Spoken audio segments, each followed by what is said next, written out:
Everybody, and welcome to another edition of Unfiltered with Bob Z, the podcast where we promise you that we're going to keep it unfiltered.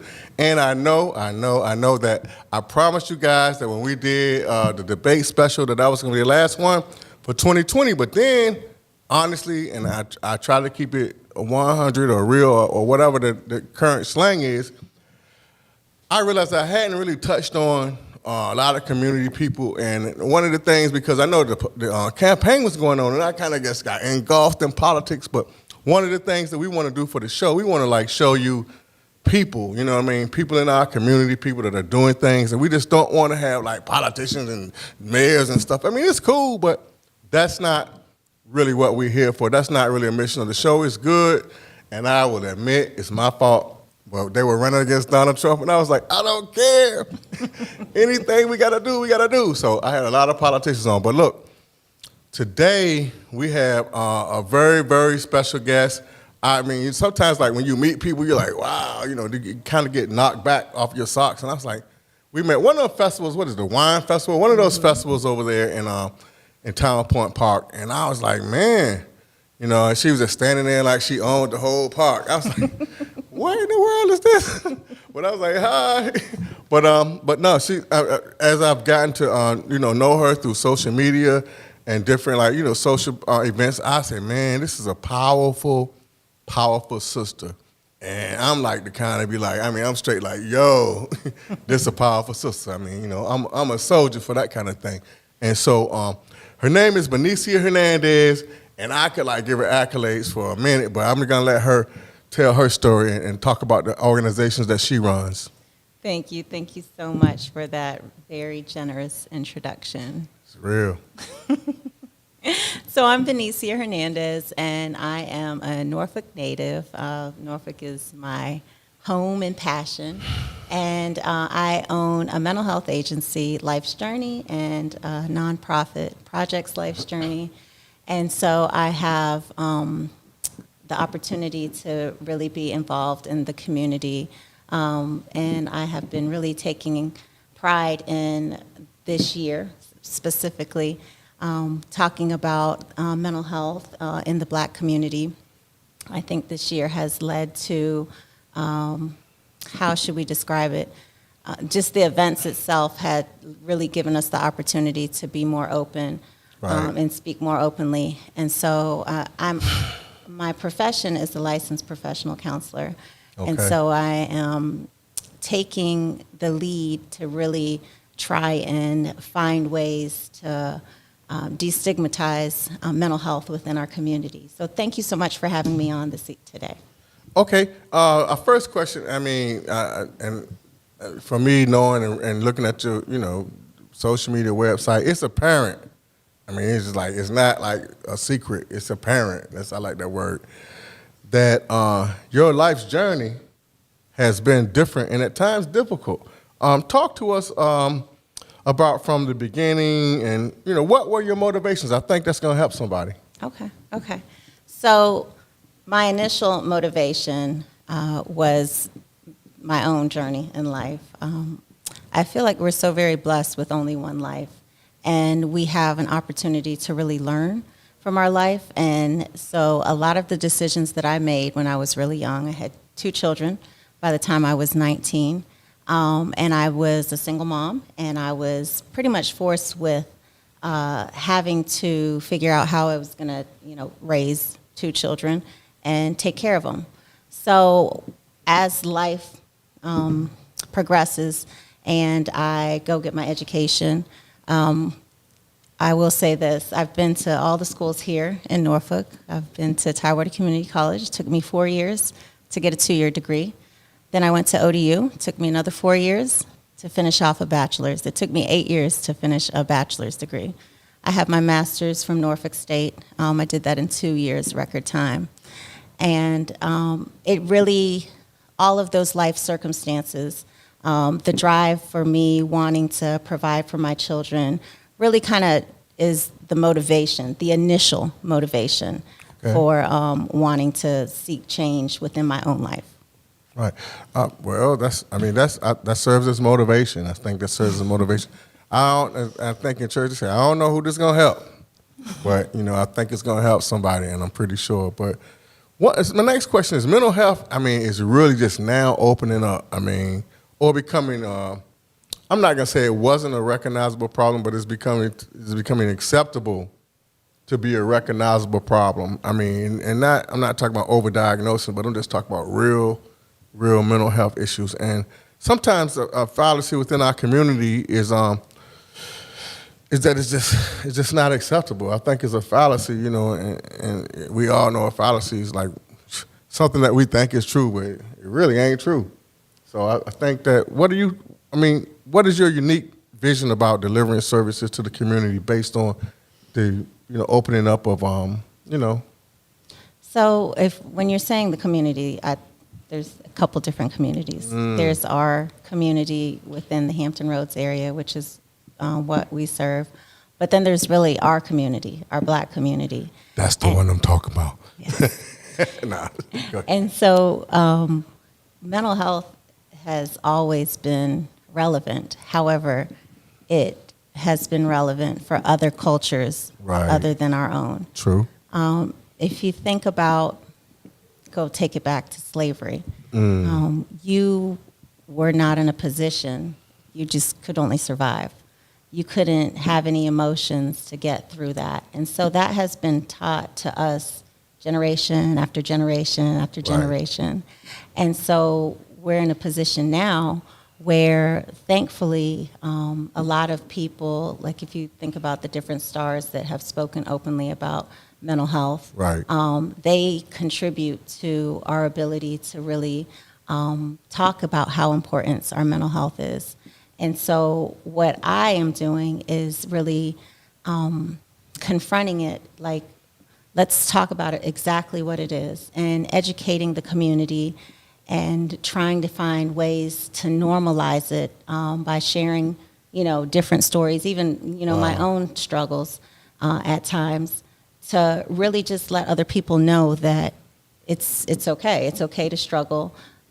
What it's not okay to do is stay in that struggle. I always talk about how life is one life, and people don't realize that if you have anxiety or depression or some mental illness and you don't confront that, you not only lose days, weeks, months, years, or even decades of what could be a different life.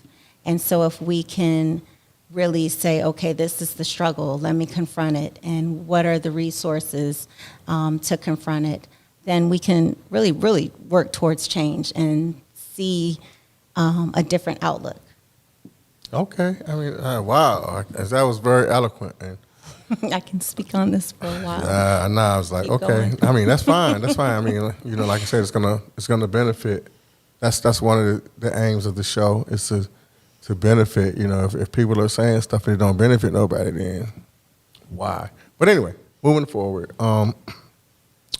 I always, and we talked, it's kind of like a follow-up almost, but I always believe that the community has been stigmatized, and it's a lot of what you just said is kind of going to go to this, and the fact that we don't deem mental health services necessarily, and particularly, for our men.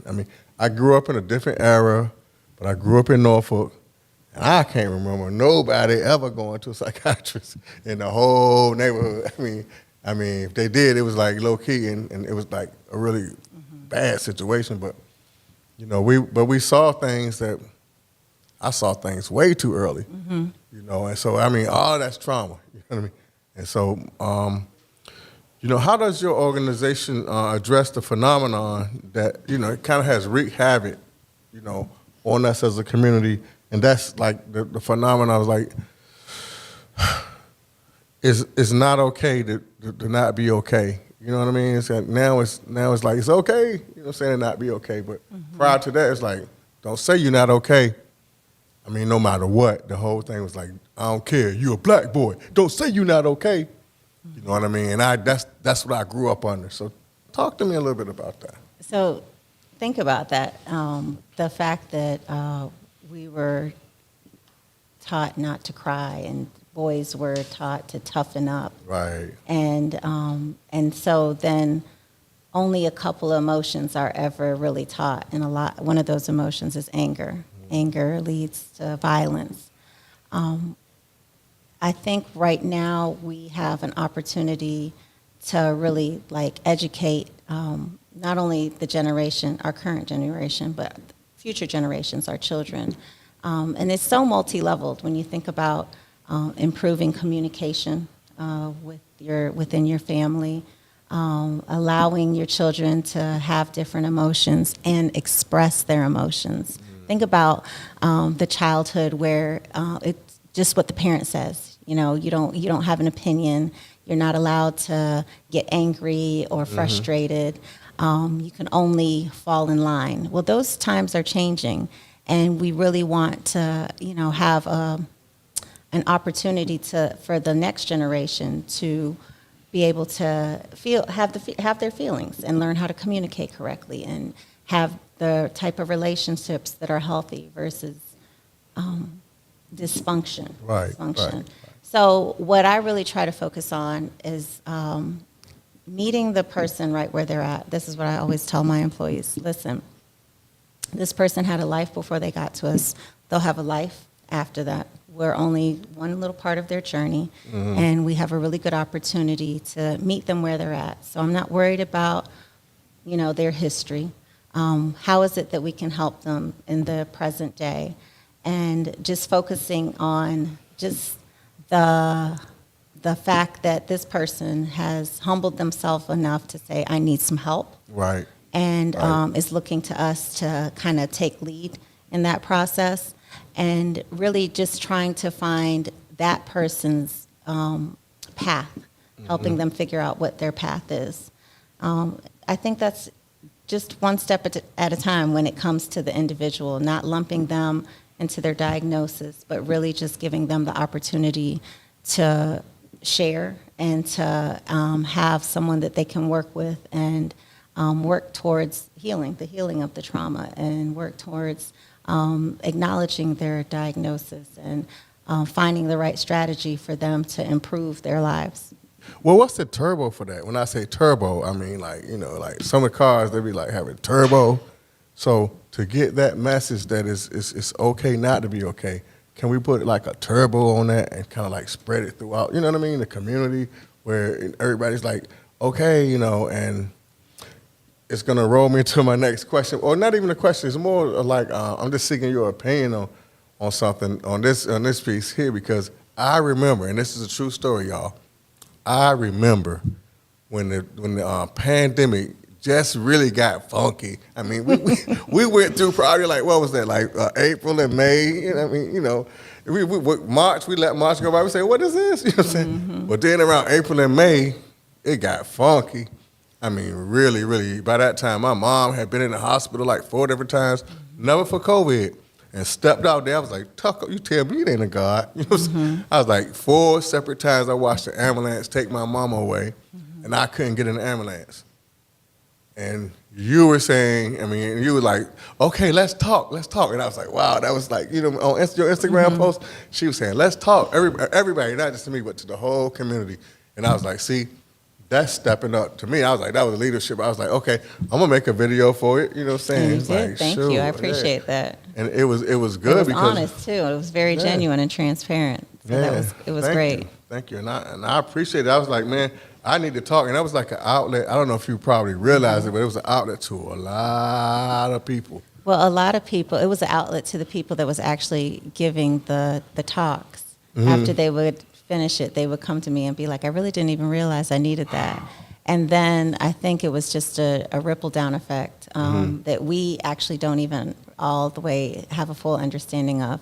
That's the thing Right. about the work that you do. You may not see the seeds that you are sowing right there in that moment, but it's amazing how many people DM me and ask me for help and, ask for guidance and just said, even some of the things that you're saying, like, thank you. Those are some tough months. Right. I'm glad we're pushing towards 2021, even though I don't believe in that anything is going to change magically as the ball drops. I think more than anything, when I think back at those months, and just to be very transparent, that was such a very fear-based part of my year. Ooh, you and everybody else. Yes. Yeah. So you think about by mid-March, here we are, we're getting ready to quarantine. We're waiting for all these different rules to be put in place. And in hindsight, when I really look at it, I think about it like, wow, I was just waiting for someone to okay, tell me what to do. Like, here I am, a whole Right. grown adult with the whole business and employees, and I'm just sitting here waiting for someone to say, this is the next directive. And that was a struggle, because it's just anxiety. It was like just the buildup of all of the anxiety for March and April and May. By June, we're like, oh, okay, now we're getting kind of used to it. And so it was a very scary time. So when I started that process, I was kind of really wanting to find my way to kind of help others. And so the thing about my social media is I'm very transparent. Indeed. And it's kind of just evolved on it. It hasn't been, it's not staged. And so my transparency and my encouraging others to share as well really kind of just became the opportunity for us to say, okay, this is what we're going through. Let's at least support one another, and let's see how we can help one another through this time. You know what I was thinking? I was thinking like this. I was like, well, if they gonna have an apocalypse, I want her on the team. I was like, when we gotta run that and get guns and food and stock it up, she gotta come with us. I swear to God, I was like, and I'm older, so I'm like, man, suppose they trying to end the world. I'm like, shoot. What would my role be? I don't know, Oh, just the motivator? I don't even, it could have been, I don't know. You might turn out to have been a good. Some leader, some. Yeah, a general, okay. a queen, I don't know. Yeah, and that was a crazy time because I was like, you really want me to tell you what's on my mind? And that was, but I was like, if something go down, she the one. And I didn't even know you was from Norfolk at the time. I was like, whoa. That blew my mind when I was like, she from the View. I was like, man, that's one of my favorite areas, I lived in Oakmont for a minute. Okay. But yeah, so anyway, the thing now, the hottest issue in the black community right now, we're going to talk about that. The hottest issue is this. And we talk, and I let people, I'm just going to say, I'm not going to say nothing, I'm going to let you talk. To vaccine or not vaccine, you know what I mean? It's like that is the number one issue right now. And a lot of people are saying, they say only 42% of African Americans, 42% said that they would get the vaccine. Mm-hmm. You know what I mean? Then they start throwing a whole lot of numbers of like how many black people in percentage to have it, how many black people would die from it. And it's like, anything anything that's bad for black people, we usually lead in that, you know what I'm saying? If they say like, well, How do they have those numbers already when it hasn't even been put in place? What the percentage? No, they did a poll like about the who, like right now they can go out and ask 1,000 people and say, well, 40. Who was going to take it? Yeah, who's going to take it? Okay, but how do they come up with the calculation as to who's 42%. Who's going to live and die and how that affects them? No, they were talking about the past deaths, the past COVID deaths, Okay. and the past infections. All, anything that's really like a high murder rate, anything that's like high and bad, it's always us. Mm-hmm. You know what I'm saying? No matter what. This don't apply to that, but you'll never hear them say, well, damn it, there's too many black millionaires. Nothing good. There will be. I mean, right now we don't. I'm not saying it won't. With sisters like you, I'm sure. But I'm just saying, like, that's never been like a problem that they want to stop and address. You know what I mean? They always want to address, negativity. But what do you think about the vaccine? Should you take it or should you not take it?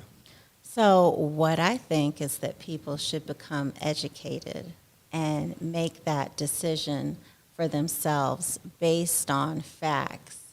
I feel like we have lived a lot of our year in what is a fear-based emotional state. When you're scared, you can't make the right decisions because it's motivated out of fear. And if we take the opportunity to really educate ourselves, then we can make some decisions that are, will lead our lives. I do get that this is a new anxiety, that this is definitely going to be a new anxiety. However, I can't make those decisions for other people. I can only make the decisions for myself and, my children. Right. Do you think it'll lead to more stress or less stress? Because after the mental health, it's now we got to stress out about the daggone vaccine. Oh yeah, it's going to be more stress for sure. Sure. Well, anyway, life is stress and stress is life. It's just manageable how you manage it, I guess. Absolutely. So look, you lead 2 different organizations, right? And I was at first I ran out and I wanted to do I'm gonna do an LLC, you know what I'm saying? Because I'm think I'm a businessman and stuff. And then I missed out on a whole lot of money by not having a nonprofit. You know what I mean? In the time, it's man, I could have been a millionaire since September.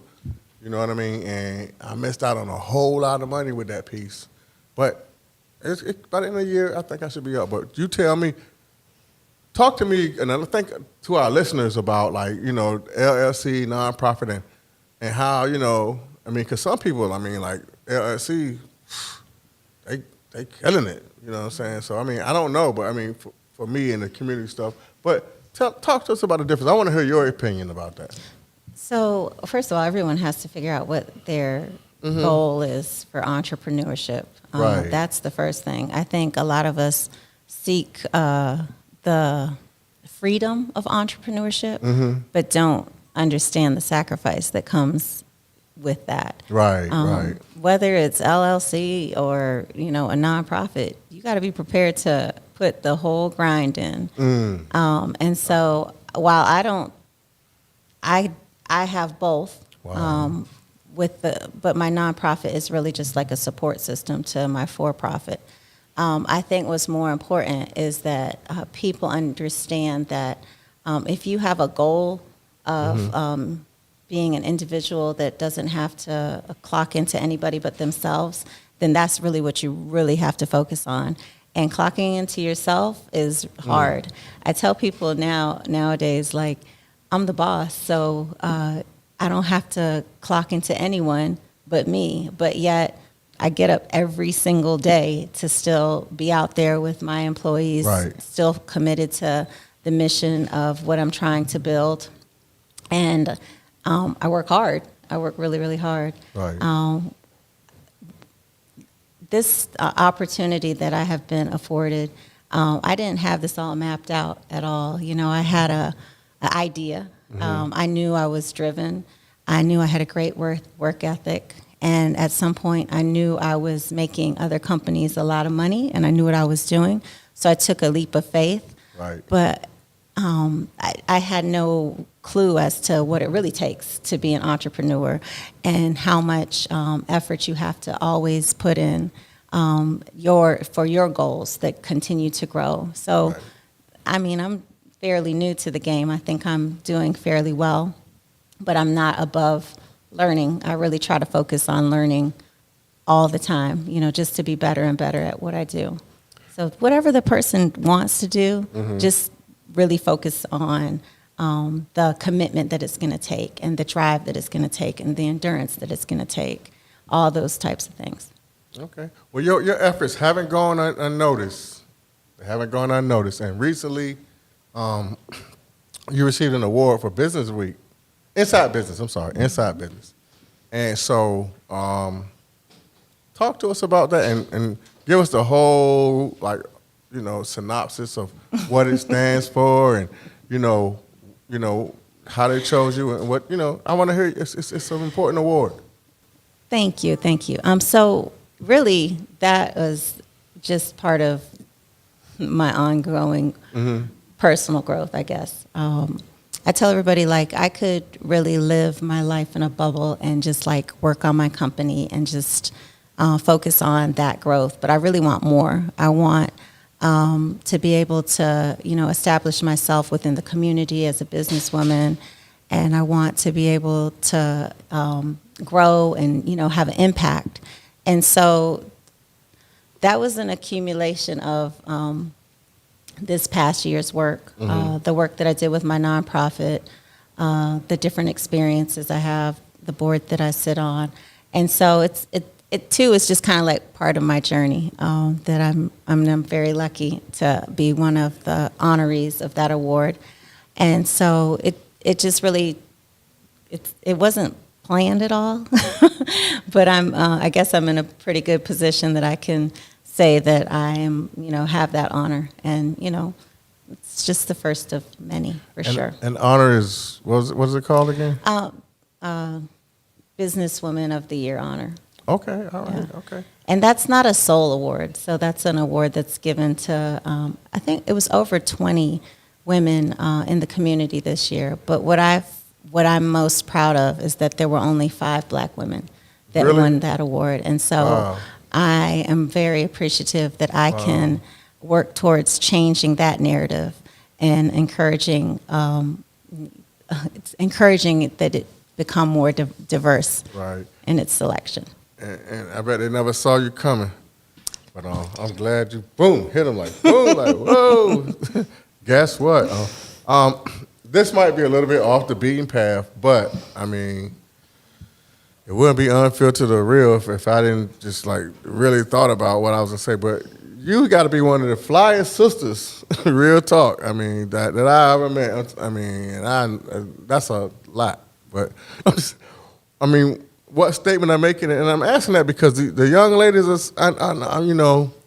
saying that these are my fashion goals. I know they're saying these are my fashion No, goals. hardly. I want to hit. No, I'm telling you, they are.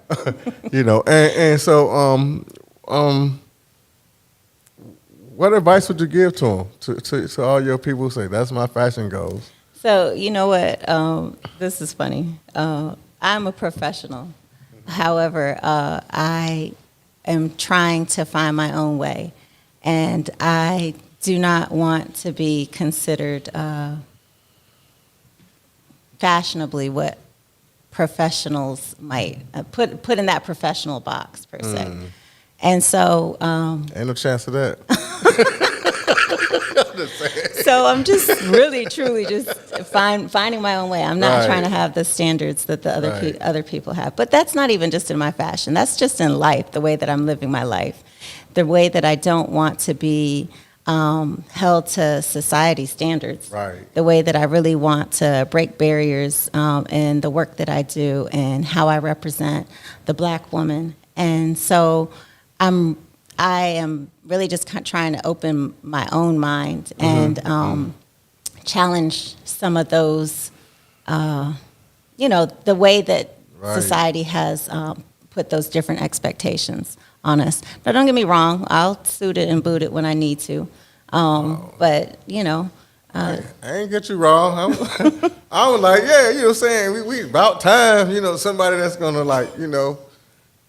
be and do and be who they are, you know what I'm saying, and live their life how they want it on their own terms and not have to I call it bow down, kowtown, or whatever you want to call it, you know what I'm saying, to what, like people say you are and all, forget all that mess, we all forging ahead, you know what I'm saying, that's all. and that's the whole point, is that we are forging ahead. Right. And so I'm certainly, I wouldn't consider myself a leader in that, but I'm not really trying to lead anyone down a specific path. I think that we just as individuals have to kind of figure out what's best for us and make those decisions as to what challenges we want to take on or what path we want to take. That's all. Okay. Final question. It's a little bit tricky, but we unfiltered. So, I guess what are like the biggest challenges you have had to overcome, and what are the best W's that you've taken, the experience, and leave us with a nugget. You know what I'm saying? Okay. Well, we could be here another 30 so minutes. There are a lot of challenges. Life is not easy, and life is a challenge. I think more than anything, it's just my perspective on things. I don't believe in mistakes. I believe in just like lessons that have been learned. And so I'm challenged all the time. I think more than anything now, I'm challenged as a business owner, being new in the field, trying to learn on the fly. You know, my education is in counseling. And now I'm, stepping really into my role as a businesswoman and having to, just learn as the challenges come. Right. And so a lot of that, of what I've learned is really the perspective. And really trying to kind of regain my focus so that I don't lose sight of what the mission is, and not worry, get past whatever that challenge is and then focus on, resolving the issue. So just being solution focused. Can we put some bullet points on that? I think that might be a book. I'm just saying. That's one of my goals. Let's for bullet point 2021. that, you know what I'm saying? And like, how can we market what you just said? Yeah, that is actually a goal I've been talking about. I just heard it just like, stuff right in my mind. I'm like, okay, bullet point 1, bullet point 2, bullet point 3. Let's sell that. But anyway. So I do have wins though. Sorry, go ahead. I'm saying I have like so many wins in life. And I'm very, very, very fortunate to have an awesome and amazing life. My biggest win is my children, the children that I have successfully raised into adults, and the 2 that I still have that hang out with me every day. But then I have a lot of other wins. Like I have a great team. I have an opportunity to really impact a lot of young lives that are coming straight out of college and that need the experience. I have done a lot of really, accomplished a lot of really big goals this year that I'm super excited about that are going to lead into 2021. And so I'm winning in general. I would definitely say, that's why I put it up here. W's, because she just left she probably left off 97% just with what she just said. But I'm sure it's 97% other wins up there. But so why don't you before we go, I know I'm springing this on you, but why don't you just tell us what your favorite quote is? I don't know if I have a favorite quote, like a quote from somebody else, or just what I live by. I'm not gonna make that distinction. Okay. You run it. Okay, so here's a quote: "Life is for the living. You only have one life. Don't lose your opportunity to make change within your life. Don't be your worst enemy. Really challenge yourself. Take ownership over the decisions that you have made. Don't live in a fear-based perspective to where you can't grow emotionally. And if you really challenge yourself, then you will be able to kind of work towards change and find a new level of self-satisfaction." What were you saying about pain? You said don't get trapped. What was the quote again? That's a quote. I want you to say it again. Your own pain.